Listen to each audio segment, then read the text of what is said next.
ला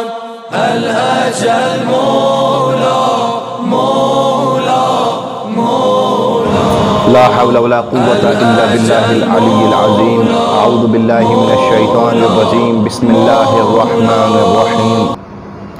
अल्हम्दुलिल्लाहि रब्बिल आलमीन। अस्सलातु वस्सलामु अला अशरफिल अंबिया वल मुरसलीन व अला अहले बैतिहिल अतय्यबीनिल अतहरीन। अम्मा बाद। नाज़रीन इकराम, सलामुन अलैकुम व रहमतुल्लाह। सबसे पहले आप तमाम हज़रात की खिदमत में अय्याम विलादत हज़रत इमाम ज़माना अज्जलल्लाहु ताला फ़रजो शरीफ की और उन तमाम मुनासिबतों की कि जो इस माह मुबारक शाबान में हैं, आपकी खिदमत में मुबारकबाद पेश करते हैं। और परवरदिगार आलम से दुआ है कि इन मुतबर्रिक तारीख़ों के हवाले से, इन मुतबर्रिक तारीख़ों के तवस्सुल से हमारी जुमला परेशानियों को दूर फरमाएँ। ये महीना एक जानिब से मखसूस है हज़रत ख़त्मी मरतबत हज़रत मोहम्मद मुस्तफ़ा सल्लल्लाहु अलैहि वसल्लम से, क्योंकि ख़त्मी मरतबत हज़रत रसूल खुदा ने इरशाद फरमाया कि शाबान मेरा महीना है, और दूसरी तरफ से ये महीना मंसूब है आखिरी हुज्जत हज़रत इमाम ज़माना अज्जलल्लाहु ताला फ़रजो शरीफ से, इसलिए कि इस महीने में आपकी विलादत बासआदत का रोज़ है। लिहाजा इस महीने को चाहे रसूल का महीना कहें और चाहे इमाम आखिर का महीना कहें, दोनों तरीक़ों से कहना दुरुस्त होगा। मगर ये महीना एक और चीज़ अपने अंदर समाये हुए है, वो ये कि इस महीने में हमें अपनी महदवियत को मजबूत करना चाहिए। ये महीना ये दर्स दे रहा है, हमारा अक़ीदा महदवियत के हवाले से दुरुस्त होना चाहिए, हमारे इल्म में महदवियत के हवाले से इजाफ़ा होना चाहिए। क्यों? क्योंकि हमारे और आपके ज़िंदा इमाम ज़माना है, जिनकी मारिफत हमारे ऊपर वाजिब है, और ये महीना एक बेहतरीन ज़रिया है कि हम इमाम के मुताल्लिक़ अपनी मारिफत में इजाफ़ा कर सकें। लिहाजा इसी चीज़ को मद्देनज़र रखते हुए 10 शाबान से 20 शाबान तक ये फ़कत और फ़कत दरस मेहदवियत के उन्वान से होंगे, अशरा मेहदवियत। और इन अय्याम में फ़कत और फ़कत इंशाअल्लाह कोशिश की जाएगी कि इमाम ज़माना के हवाले से गुफ्तगू करें। आज हमारी और आपकी इस हवाले से पहली गुफ्तगू है। आज हमने जो मोज़ू आपकी खिदमत के लिए, आपके खिदमत में अर्ज़ करने के लिए मखसूस किया है, वो है इमाम ज़माना से मंसूब मकामात।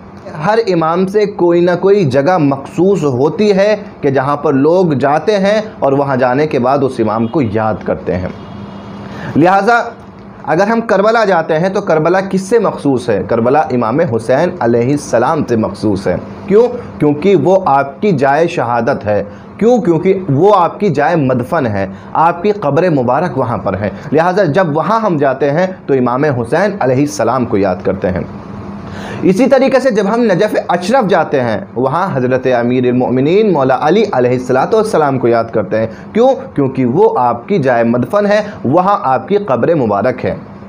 और इसी तरीके से दुनिया की दीगर जगह पर जब हम जाते हैं, मदीना मुनव्वरा में जाते हैं, मक्का मुकर्रमा में जाते हैं, तो इसी तरीके से हम उन हस्तियों को याद करते हैं। लेकिन इमाम ज़माना के हवाले से जब हम देखते हैं तो इमाम ज़माना तो ज़िंदा हैं, तो हम कहाँ जाएँ जहाँ इमाम ज़माना हमें मिल सके, जहाँ इमाम ज़माना को हम जाकर याद कर सकें, जहाँ इमाम ज़माना को हम पुकार सकें। क्या कोई मकाम दुनिया में ऐसा है कि जो मखसूस हो इमाम ज़माना से? अज़ीज़ान गिरामी, दुनिया में बहुत से मकामात ऐसे हैं कि जो इमाम आखिर से मंसूब हैं, उनकी निस्बत इमाम ज़माना से है। इसी तरीके से दुनिया में बहुत से मकामात ऐसे हैं कि जहाँ पर जाने के बाद में हमें एहसास होता है कि यहाँ पर गोया हम इमाम असर अलैहिस्सलातु वस्सलाम की खिदमत में हाजिर हैं और हम इमाम ज़माना के हुजूर में हैं। उन्हीं मकामात की तरफ आज के दर्स में आपकी खिदमत में कुछ इशारात पेश किए जाएंगे। सबसे मशहूर मकाम जो इमाम ज़माना से मंसूब है दुनिया में, वो है मकाम मस्जिद इमाम ज़माना। यानी सबसे मशहूर मकाम मस्जिद इमाम ज़माना अज्जलल्लाहु ताला फ़रजो शरीफ।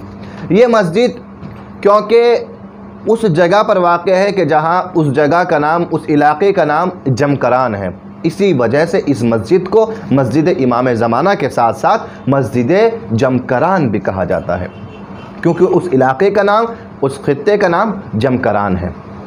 और ये मस्जिद कुम की सरजमीन से, ये शहर जमकरान कुम की सरजमीन से 6 या 7 किलोमीटर के फासले पर वाक़ है। ये एक अहम, दुनिया के तमाम मकामों में सबसे अहम मकाम इमाम ज़माना से मंसूब है, मस्जिद मुक़द्दस इमाम ज़माना या मस्जिद जमकरान। इस मस्जिद की एक अहम तारीख़ी हैसियत है। क्यों इस मस्जिद को इमाम आखिर से मंसूब किया गया है? इसकी एक तारीख़ी, अपनी एक तारीख़ी हैसियत है। जब हम तारीख़ी किताबों में, मोतबर किताबों में हम देखते हैं, इस मस्जिद की तारीख़ को देखते हैं, तो हमें नज़र आता है कि इसकी बिना, इस मस्जिद की बिना कब रखी गई? इस मस्जिद की बिना 17 रमज़ान सन 373 हिजरी में रखी गई। सन 373 हिजरी, यानी तकरीबन 1000 से ज़्यादा साल हो गए इस मस्जिद की बिना रखे हुए। और सहशंबे यानी मंगल के दिन इस मस्जिद की बिना रखी गई। इस मस्जिद की बिना रखने के पीछे एक खूबसूरत वाक़या है कि जिसे उलमा अपनी किताबों में लिखते हैं और बयान किया जाता है। अलबत्ता इस बात पर बहुत से उलमा कहते हैं कि ये वाक़या और ये बशारत जो हुई है उन साहब को, उस शख्स को, कि जिसकी वजह से इस मस्जिद की बिना हुई, वो बशारत ख्वाब के आलम में थी। लेकिन बाज़ उलमा कहते हैं कि नहीं, बेदारी के आलम में थी। इस मस्जिद के पीछे एक तारीख़ी वाक़या है कि जिसकी वजह से इस मस्जिद की बिना रखी गई। इमाम का एक चाहने वाला जनाब हसन बिन मुसलिह कहते हैं कि मैं आधी रात के वक्त अपने बिस्तर पर था और इसी असना में मेरे दरवाज़े पर किसी ने दक्कुल बाब किया। मैं जब दरवाज़े पर पहुंचा तो देखा कि कुछ लोग हैं। मैंने उनसे पूछा कि क्या बात है, तो वो कहते हैं कि आओ, आपको इमाम ज़माना ने तलब किया है, आपको इमाम ज़माना ने बुलाया है। मैं उठा, मैंने लिबास ज़ेब-ए-तन किया, उनके साथ में उस जगह पर पहुंचा कि जहां तक वो मुझे लेकर आए, तो मैंने देखा कि ज़मीन का एक टुकड़ा नूर से पुर हुआ है, नूरानियत वहाँ बिखरी पड़ी है, नूरानी कालीन वहाँ बिछी हुई है, और उसी कालीन पर एक खूबसूरत तख्त है, और उस तख्त पर एक 30 साल का खूबसूरत नौजवान बैठा हुआ है, और उसके बराबर में एक शख्स है कि जिसके हाथ में किताब है और वो किताब को पढ़ रहा है। मैंने महसूस किया कि वो शख्स जो किताब को पढ़ रहा है वो जनाब खिज़र अलैहिस्सलाम, और वो शख्स के जो तख्त पर बैठे हुए हैं वो हज़रत वली असर इमाम ज़माना है। इमाम ज़माना अलैहिस्सलाम ने हसन बिन मुसलिह को अपने पास बुलाया, और पास बुलाने के बाद अब इमाम ज़माना ने हसन बिन मुसलिह से कहा कि जाओ, और जाने के बाद हसन बिन मुस्लिम को कहो कि ये जो ज़मीन तेरे पास है, इस ज़मीन को ना तिजारत के लिए, ना ज़राअत और खेती के लिए इस्तेमाल करना, और ना इस ज़मीन पर कोई साख्तमान या कोई मकान बनाने की कोशिश करना। लिहाजा ये ज़मीन दुनिया की ज़मीनों में से नहीं है, इस ज़मीन को खुदा ने मुक़द्दस बनाया है, ये ज़मीन मस्जिद है। लिहाजा उस शख्स से इस ज़मीन को ख़रीदो, उसकी कीमत दो, और यहाँ पर एक मस्जिद की बिना रखो। इमाम ज़माना ने जब ये बताया तो हसन बिन मुसलिह कहते हैं कि या इमाम, मुझे कोई निशानी दे दीजिए, मैं कैसे अपनी बात को किसी के सामने साबित करूँगा। इमाम कहते हैं कि जब तुम वापस आओगे तो हम खुद जितनी ज़मीन मस्जिद की है वहाँ उतनी ज़मीन को महदूद कर देंगे, तुम्हें निशानी नज़र आ जाएगी। और दूसरी बात ये कि हो सकता है लोग तुम्हारी बातों पर एतबार ना करें, लिहाजा कुम में एक आलिम दीन है सैयद अबुल हसन, उनकी खिदमत में जाना और वो आपकी मदद ज़रूर करेंगे। इस वाक़े में तकरीबन 3 या 4 नाम जो हैं वो आते हैं। सबसे पहला नाम वही शख्स के जिसको इमाम ज़माना ने तलब किया, हसन बिन मुसलिह। उसके बाद दूसरा वो शख्स के जिसके पास ये ज़मीन मौजूद थी और जिससे ख़रीदी गई, हसन बिन मुस्लिम। तीसरे वो शख्स के जिसकी तरफ इमाम ज़माना ने भेजा, अबुल हसन, जनाब अबुल हसन जो आलिम दीन भी थे। चौथा शख्स जाफ़र काशानी, इमाम ज़माना ने चौथी मरतबा जाफ़र काशानी का नाम लिया और कहा कि जाफ़र काशानी का काम ये था कि वो जानवरों को चराने के लिए ले जाया करता था, भेड़ बकरियों को। तो इमाम ज़माना ने कहा कि उसके गले में देखना कि एक ख़ास किस्म की बकरी होगी, उसकी खासियत भी बताई। इस खासियत के साथ वो बकरी होगी, उसको लेना और जिस वक्त इस मस्जिद की बिना रखी जाए उस बकरी को ज़िबा करना और उसके गोश्त से जो है ग़िज़ा बनाना, खाना बनाना और तमाम अतराफ़ के लाइलाज लोगों को बुलाना और उन लोगों को खाना खिलाना। यहाँ ये तकरीबन 4 नाम इमाम ज़माना ने जिक्र किए। मस्जिद को बनाने का जिसे हुक्म दिया उनका नाम, जिससे ज़मीन ख़रीदने का हुक्म दिया उनका नाम, जिनकी मदद लेने का हुक्म दिया उनका नाम, और जिससे वो जानवर ख़रीदने का हुक्म दिया कि जो संगे बुनियाद रखते हुए ज़िबा किया जाए उन शख्स का नाम। या 4 नाम इमाम ज़माना ने पेश किए। अब ये वाक़या इसी तरीके से जब वो इमाम की खिदमत से रुखसत हुए, फ़ौरन जाने के बाद हसन बिन मुस्लिम से ज़मीन को ख़रीदा और उसके बाद वो पहुँचे किसके पास? सैयद अबुल हसन के पास में। जैसे ही सैयद अबुल हसन के पास में पहुँचे, खादिम ने दरवाज़ा खोला, कहा कौन? कहा मैं हसन बिन मुस्लिम का, सुबह से हाजी आगा आप ही का इंतज़ार कर रहे थे। मुझे हैरानी हुई कि मैंने तो कोई बताया नहीं था कि मैं आने वाला हूँ। अब जब मैं खिदमत में पहुँचा आगा की, तो आगा ने अपना ख्वाब बयान किया और कहा कि मैंने भी ख्वाब में इमाम ज़माना को देखा था और इमाम ज़माना ने कहा था कि हमारा एक चाहने वाला तुम्हारी खिदमत में आएगा, उसकी बातों पर भरोसा करना, एतमाद करना और जो काम वो कहे उसमें उसकी मदद करना। अभी आलिम दीन सैयद अबुल हसन बिन मुस्लिम के साथ में आते हैं उस सरज़मीन पर और देखते हैं कि हाँ वो सरज़मीन जंजीरों के ज़रिए से उसका अहाता किया हुआ है ताकि मुशख्खस हो जाए कि कितनी ज़मीन मस्जिद की है। चारों तरफ जंजीरें लगाई गई हैं। अब उन जंजीरों को हटाया जाता है और वहाँ मस्जिद की बिना रखी जाती है।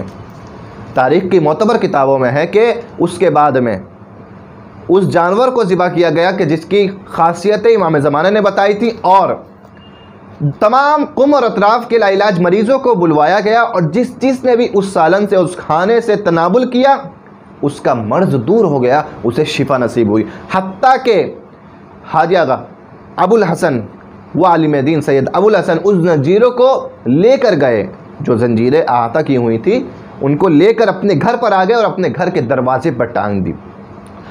कुम और अतराफ़ से और दूर दराज से जो लोग आते थे उन जंजीर से मस होते थे, उनको भी शिफा नसीब होती थी। ये तमाम चीज़ें हसन बिन मुस्लिम को इमाम ज़माना ने बताई और ये भी बताया कि लोगों को दावत दो कि इस मस्जिद में इबादत के लिए आएँ, इस मस्जिद में खुदा को याद करने के लिए, खुदा का जिक्र करने के लिए आए। ये मुक़द्दस मस्जिद है, ये मुहतरम मस्जिद है, ये खुदा की ख़ास ज़मीनों में से एक ज़मीन है। ये तमाम चीज़ें इमाम ज़माना अज्जलल्लाहु ताला फ़रजहु शरीफ ने बयान की है। और इसके बाद एक मस्जिद की एक ख़ासियत आपकी खिदमत में फ़कत अर्ज़ करूँगा। एक ख़ासियत बयान की और ये भी बयान किया कि इस मस्जिद में आकर कौन से आमाल करने हैं आपको। इमाम ने कहा फ़मन सल्लहुमा, 2 नमाज़ें इमाम ने इशारा की हैं। पहली नमाज तहियत मस्जिद, जब मस्जिद में आए उसकी तहियत की नमाज़ पढ़े और उसकी कैफियत भी इमाम ने बताई कि 1 मरतबा सूरह हम्द पढ़े, 7 मरतबा कुल हुवल्लाहु अहद का सूरा पढ़े, ज़िक्र रुकू भी 7 मरतबा करे, ज़िक्र सजदा भी 7 मरतबा करे। इसके बाद 2 रकत नमाज़ पढ़े 2 रकत नमाज़ पढ़े नमाज इमाम ज़माना और उसकी कैफियत भी बताई कि सूरह हम्द पढ़े तो सूरह हम्द में इय्याका नअबुदु व इय्याका नस्तईन को 100 मरतबा पढ़े, मगर इसमें कुल हुवल्लाहु अहद 1 मरतबा पढ़ेगा नमाज इमाम ज़माना में। मगर ज़िक्र रुकू और ज़िक्र सजदा पहले की नमाज की तरह ही 7-7 मरतबा करे। यानी पूरा नमाज का तरीका, दोनों नमाज़ों का तरीका इमाम ज़माना ने डिटेल से बताया और उसके बाद जुमला इरशाद फरमाया फमन सल्लहुमा, जिस शख्स ने इन दोनों नमाज़ों को यहाँ पर आने के बाद में पढ़ा उसकी फजीलत क्या है? कमा सल्ला फ़ी बैतिल अतीक, जिस शख्स ने इन 2 नमाज़ों को मस्जिद जमकरान में पढ़ा ऐसा ही है वो शख्स कि जिसने खाने काबा के अंदर नमाज पढ़ी हो। यानी दुनिया में बड़े से बड़ा शख्स खाने काबा के अंदर आज की तारीख़ में नहीं जा सकता है। किसी के नसीब में, किसी के मुक़द्दर में अगर ये लिख दिया गया कि वो खाने काबा के सामने नमाज़ पढ़ ले तो ही बहुत बड़ी बात है, लेकिन खाने काबा के अंदर कोई नमाज नहीं पढ़ सकता। मगर इमाम कहते हैं कि जिसने मस्जिद जमकरान में ये 2 नमाज़ें पढ़ी उसका दर्जा ऐसा ही है कि जैसे उसने खाने काबा के अंदर नमाज पढ़ी हो।